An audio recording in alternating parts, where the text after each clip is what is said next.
Hey there. This week we're discussing conflict resolution.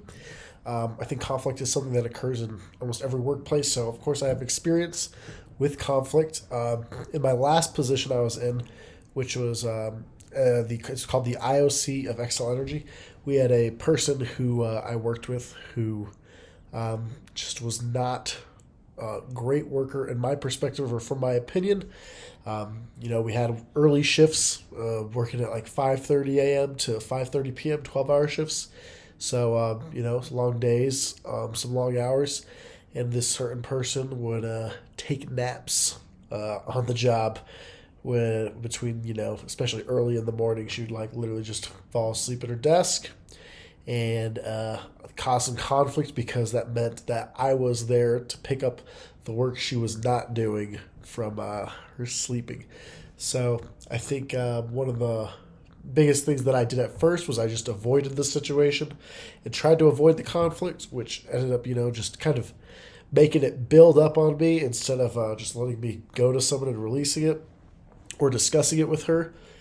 But after, a few weeks, a few months of this, probably more likely, I went to my manager and just discussed how she would continuously sleep through the position or through the job, making me work more. And my manager actually did a pretty good thing with changing personnel and holding someone who was like a little more verbally vocal.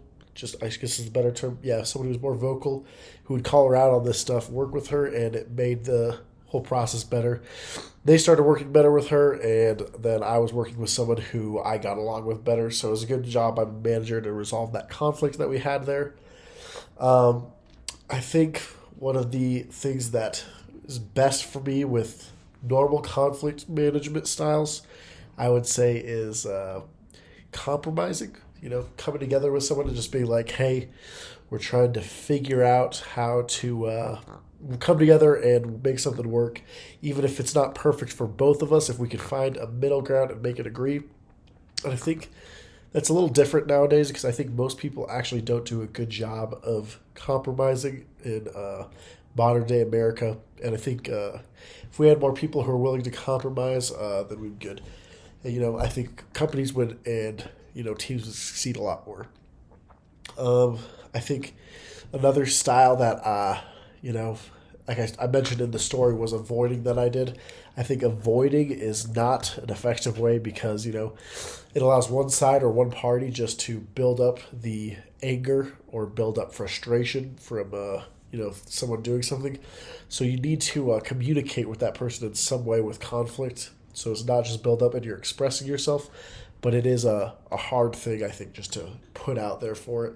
So I think it was overall a little difficult, but I think it worked out well.